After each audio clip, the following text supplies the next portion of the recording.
Hello, good morning, नमस्कार, सभी का स्वागत है पावर ऑफ नॉलेज लीगल मेरे इस चैनल पे। आई होप सब अच्छे से पढ़ाई कर रहे होंगे। बायोलॉजी सीरीज़ चल रही है, उसका आनंद ले रहे होंगे, उससे बहुत कुछ सीख रहे होंगे। हमने कल केमिकल कोऑर्डिनेशन एंड इंटीग्रेशन यानी शॉर्ट में एंडोक्राइन सिस्टम एंड ग्लैंड्स के बारे में शुरू किया था। ये नया चैप्टर है। आज थोड़ा सा और जानेंगे। देखिए आज कितना कर पाते हैं, वरना कल तक तो ये कंप्लीट हो ही जाएगा। तो शुरू करते हैं आज का सेशन। पहला टॉपिक जो इसमें आज आ रहा है वो है थायराइड ग्लैंड, वेरी इंपॉर्टेंट। ठीक है, शुरू करते हैं। तो thyroid gland is compose of two lobes. ठीक है, दो लोब्स हैं इसके, which are located on either side of trachea. Trachea देखिए आपकी विंड पाइप है ना, तो जो हमारी दो है ना, trachea and esophagus, food pipe वो है, ईसोफेगस है। ठीक है, तो आइदर साइड में लोकेटेड है। Both the lobes are interconnected with a thin flap of connective tissue called isthmus. ठीक है, एक कनेक्टिव टिश्यू से ही दोनों इंटरकनेक्टेड हैं, उसको इस्थमस बोलते हैं। The thyroid gland is compose of follicles and stromal tissues. ठीक है, इन दोनों से कंपोज्ड होता है, फॉलिकल एंड स्ट्रोमल टिश्यूज से। Each thyroid follicle is composed of follicular cells. ठीक है, enclosing cavity these follicular cells synthesize two hormones। ठीक है, दो तरह के हार्मोन को ये करता है। ठीक है, एक है थायरॉक्सिन, ठीक है, जिसे T4 कहते हैं ना, और एक है try आइडो थायोनिन।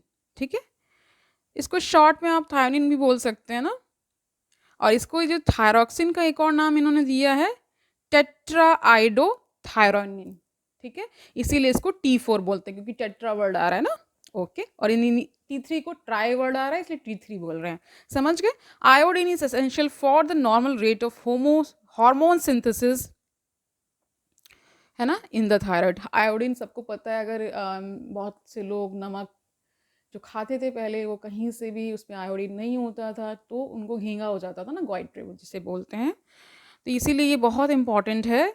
Iodine is essential for the normal rate of hormone synthesis in the thyroid. Deficiency of iodine in our diet results in hypothyroidism and enlargement of the thyroid gland, commonly known as goiter या goitre, जो भी आप pronunciate करें।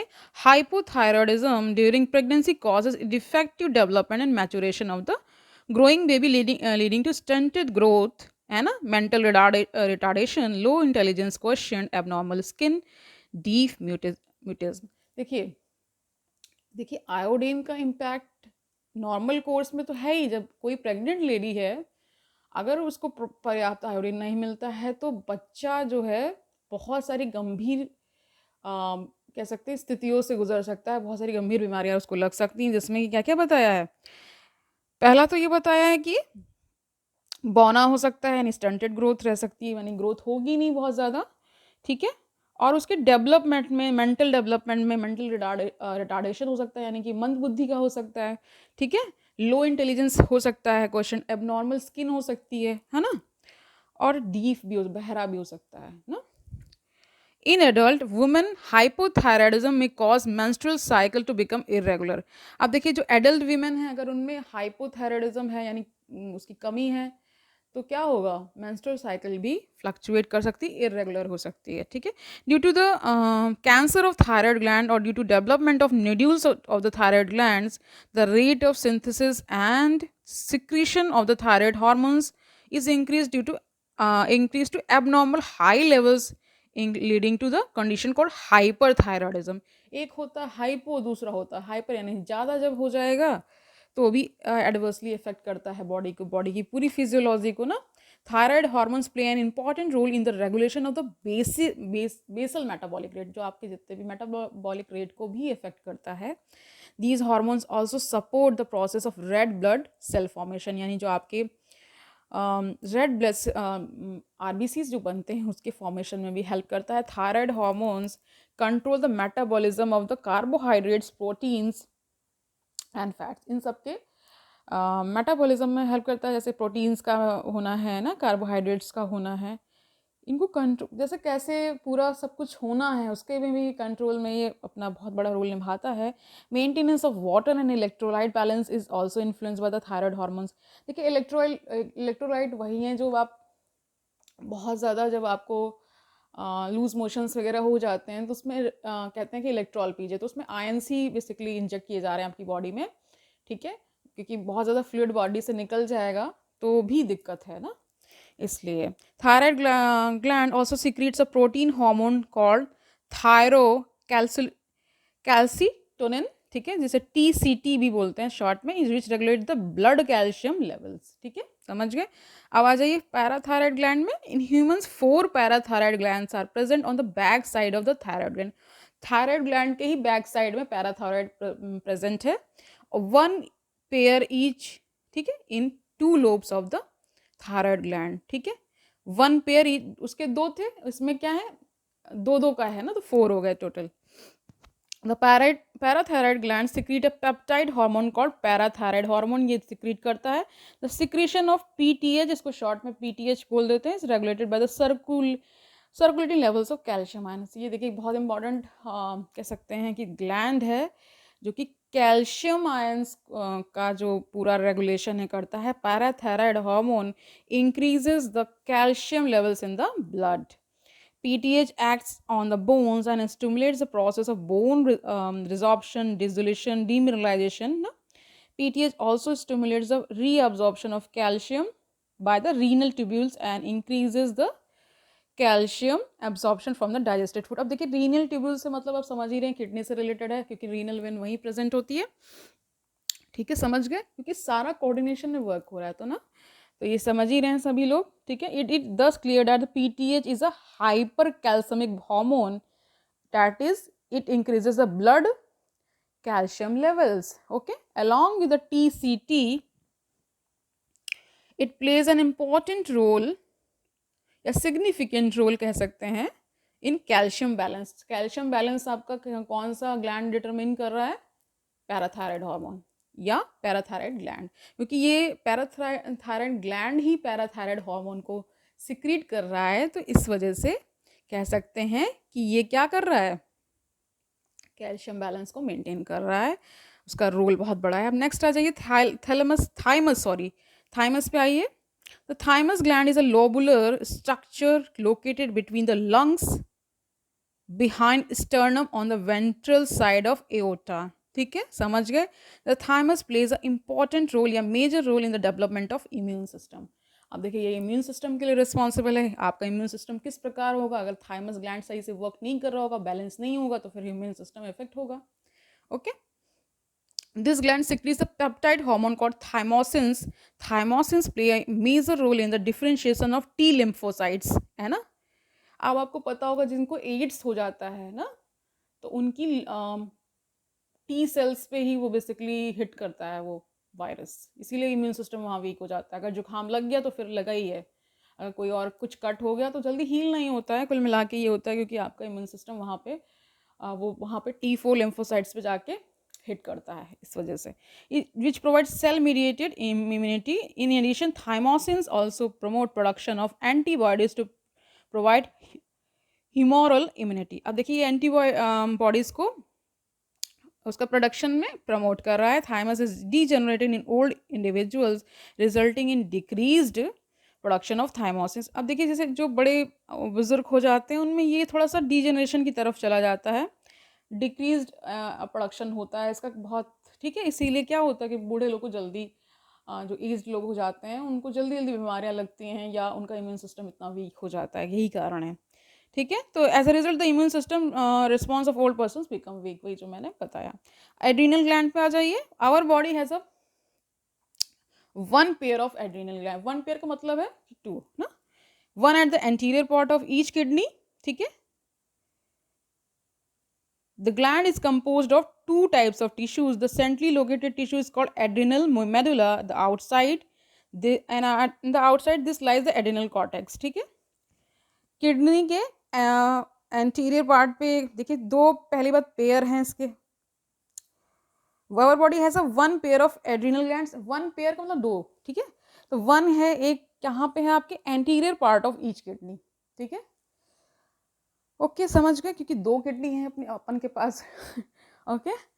तो centrally located tissue को क्या कह देते हैं? एड्रेनल मेडुला कह देते हैं। एंड आउटसाइड वाले को यही पोस्टीरियर वाले को कह सकते हैं एड्रिनल कॉर्टेक्स बोल देते हैं, ठीक है। The adrenal medulla secrets 2 hormones, ये एड्रिनल मेडुला जो है यानी एंटीरियर वाला जो है वो क्या कौन से 2 हार्मोन को कर रहा है, एड्रेनलिन और इसको बोल देते हैं एपिनेफ्राइन, है ना, एंड दूसरा है इसमें नॉर एड्रेनलिन या नॉर एपिनेफ्राइन, दोनों कोई भी आप जिससे आप सहज हो वो प्रोनाउंस ले लीजिए, उसी को लेकर चलिए। हम ले लेते हैं एपिनेफ्राइन एंड नॉन एपिनेफ्राइन, ठीक है। These are commonly called as catecholamines, ठीक है। Adrenaline and nor adrenaline are rapidly secreted in response to the stress of any kind during emergency situations are called emergency hormones और hormones of flight. अब देखिए adrenaline और nor adrenaline का main किस पे response होता है, इमरजेंसी सिचुएशंस पे। जैसे मान लीजिए कोई लड़ने आ गया, ठीक है, तो यही हार्मोन डिटरमिन करेगा कि आप लड़ेंगे या नहीं लड़ेंगे, वहाँ से भाग जाएंगे या उससे हिम्मत के साथ सामना करेंगे। तो यही इसीलिए इसको फाइट और फ्लाइट हार्मोन भी बोला जाता है। देखिए सब हार्मोन्स ही कर रहे हैं, ठीक है। These hormones increases alertness, pupillary dilation, यानी जो आँख की पुतली है उसका डायलेशन होता है ना, ठीक है। ये सब इसमें अलर्टनेस, जब आप अलर्ट हो जाते हैं तो थोड़ा सा हो जाते हैं, तो ये सारे हार्मोन्स का ही है।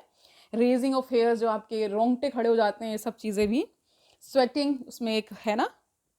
Both the hormones increase the heart beat, the strength of heart contraction and the rate of respiration पे भी ये बहुत ज़्यादा अफेक्ट करता है। Catecholamines are also stimulate the breakdown of the glycogen, resulting in an increased concentration of glucose in the blood. In addition, they are also stimulate the breakdown of lipids and proteins के breakdown में भी इनका बहुत बड़ा important role है।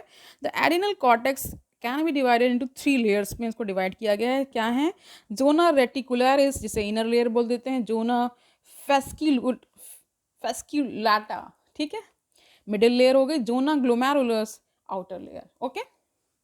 The adrenal cortex secretes many hormones commonly called corticoids, okay।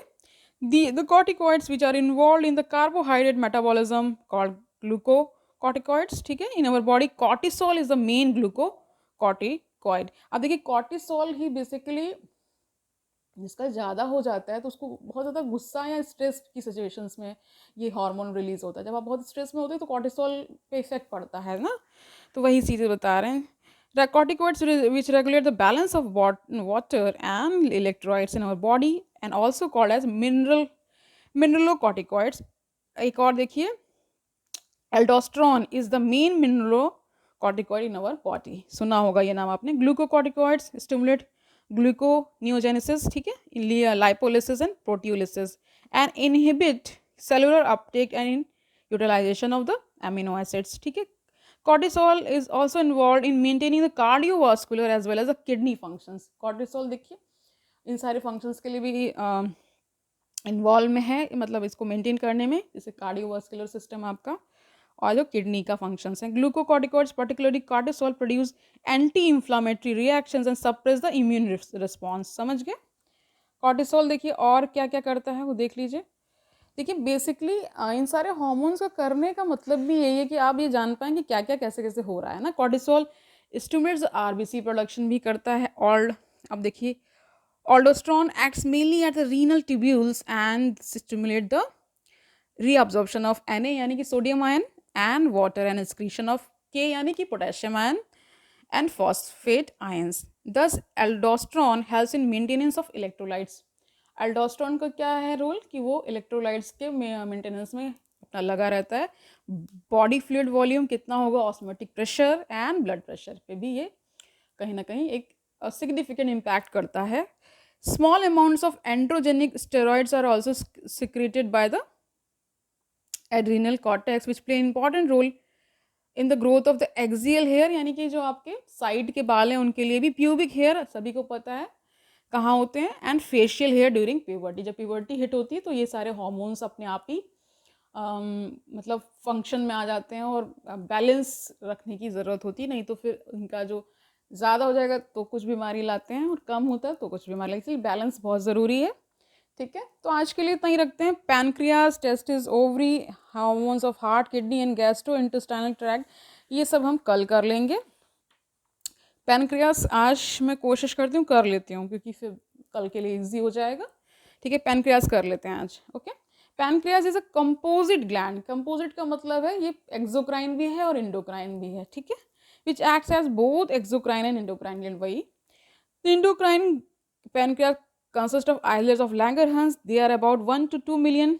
ठीक है, 1 million में 10 लाख होते हैं, तो ये मान के चलते हैं कि 10 लाख से 20 लाख के बीच में islets of Langerhans in a normal human being pancreas, ठीक है, होते हैं, representing only 1 to 2% of pancreatic tissue. ठीक है, the two main types of cells in the islet of Langerhans are called alpha cells and beta cells. ठीक है, the alpha cells secrete a hormone called glucagon. जो alpha sales हैं इसके, वो क्या secrete कर रहे हैं? ग्लूकैगन। और जो उसके बीटा सेल्स हैं वो क्या सिक्रीट कर रहे हैं? इंसुलिन। देखिए, जब आपका शुगर जब आपको होती है, डायबिटीज़ होती है, तो इंसुलिन का ही बहुत बड़ा रोल है उसमें।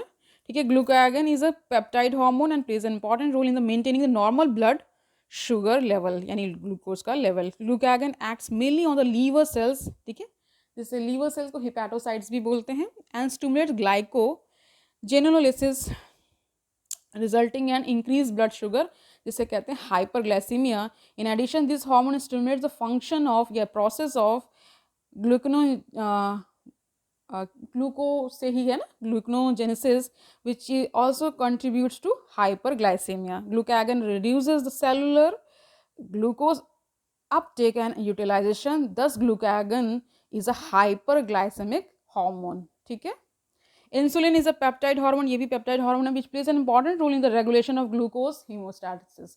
यानी ग्लूकोज प्रॉपर उसकी खपत होती रहे, मेंटेन बना रहे, मेंटेनेंस उसका बना रहे, इसके लिए इंसुलिन रिस्पॉन्सिबल होता है। इसीलिए जब उनको शुगर हो जाती है लोगों को, यानी डायबिटीज हो जाती है, तो इंसुलिन दिया जाता है ना। विच प्लेज, देखिए आगे, insulin acts mainly on hepatocytes and adipocytes cells of adipose tissue and enhances cellular glucose uptake and utilization. As a result, there is rapid movement of glucose from blood to the hepatocytes and adipocytes, resulting in the decreased blood glucose level, hypoglycaemia. अब देखिए, ग्लूकैगन क्या कर रहा है? Hyperglycaemia कर रहा है, और इंसुलिन कर रहा है हाइपोग्लाइसीमिया, यानी वो कम कर रहा है, वो बढ़ा रहा है। तो एक दोनों जब इंटरेक्ट करते होंगे तो एक बैलेंस लाते हैं। जिसका बैलेंस रहता है वो स्वस्थ इंसान है, जिसका कुछ इधर उधर हो जाता है, ऊपर नीचे होता है, तो फिर कुछ ना कुछ बीमारी लगती है ना। Insulin also stimulate conversion of glucose into glycogen. ठीक है, इंसुलिन ही रिस्पॉन्सिबल है किसको कन्वर्ट करने में? ग्लूकोज को ही ग्लाइकोजन कर देता है। ठीक है, इसी को कहते हैं ग्लाइकोजेनेसिस। ओके, क्योंकि ग्लाइकोजन इसमें बन रहा है, इसलिए जेनेसिस का मतलब बन रहा है। ठीक है, in the target cells the glucose homeostasis. Homeostasis पहले भी मैंने बताया है कि एक अच्छा अंदर एनवायरनमेंट बना रहे ना, ताकि सारे फंक्शंस होते रहे। In blood is thus maintain jointly by the two insulin and glucagons. Prolonged hyperglycemia leads to the complex disorder called diabetes mellitus. सबको पता है, जब हाइपरग्लाइसीमिया हो जाता है तो उसी को क्या बोल देते हैं? Diabetes mellitus, which is associated with loss of glucose through the urine and formation of harmful compounds known as ketone bodies. अब देखिए, जब इनको हो जाता है डायबिटीज मेलाइटिस हो जाता है, तो यूरिन से ग्लूकोज निकलने लगता है ना, और काफ़ी बहुत दुर्गंध भी आती है यूरिन से, क्योंकि जो डायबिटिक पेशेंट हैं उनको बेसिकली यूरिन भी बार बार जाना होता है। ठीक है, तो ये कॉम्प्लेक्स कंपाउंड्स बना देते हैं, जिसको कीटोन बॉडीज बोलते हैं। डायबिटिक पेशेंट आज successfully treated with the insulin therapy दी जाती है। ठीक है, तो आज के लिए इतना ही रखते हैं, कल बाकी का कर लेंगे और ये चैप्टर कंप्लीट हो जाएंगे। Very interesting to know. कल मिलते हैं, तब तक के लिए अच्छे से पढ़िए, कोई बर्डन नहीं लेना है, और धीरे धीरे ही से सारा कुछ कंप्लीट करेंगे। कल मिलते हैं, ऑल द बेस्ट।